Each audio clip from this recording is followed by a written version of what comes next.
Hello guys, for today's video, ituturo ko nga pala sa inyo kung paano ayusin ang ating hindi naganang charging port ng ating Aerox o kaya NMAX version 2.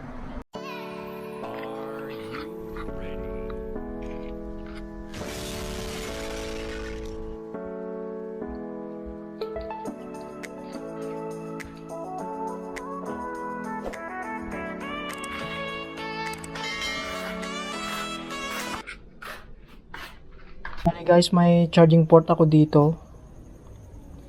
Tapos meron akong connector dito. Bali try natin kung gagana siya.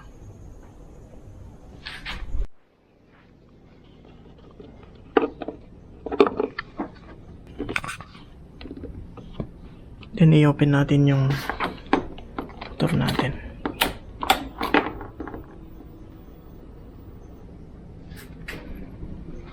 So yan guys, hindi po siya gumagana. Try natin kung gagana siya sa cellphone. Try natin i-connect tong connector niya, tapos i-charge natin yung phone.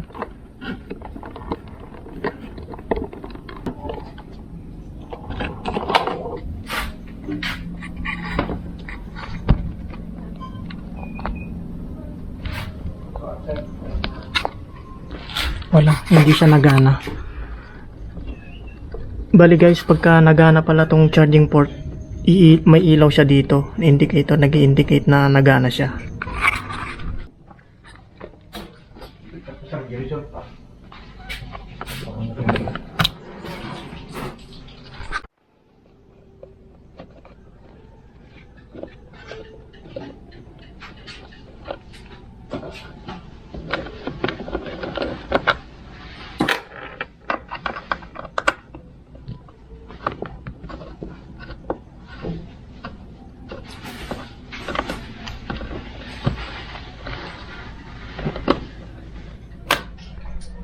Guys, ituturo ko sa inyo kung paano siya ayusin.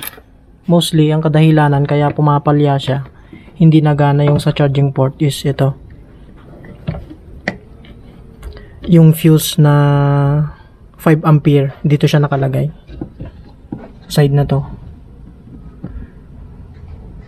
Tapos meron tayong reserva dito, pwede nating tanggalin at isalpak dito. Ito-try natin guys. So ito guys yung kadahilanan kung bakit hindi nagana yung charging port natin.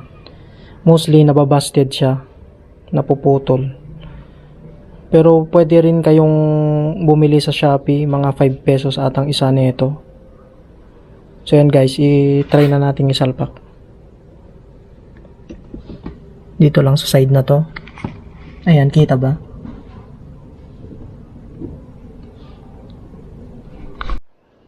Ayan guys, nailagay na natin. Sarado muna natin to, tapos lagay natin tong battery cover nya. Then ayan, the moment of truth, try na natin.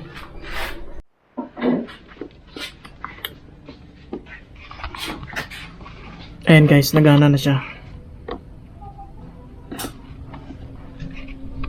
Cellphone.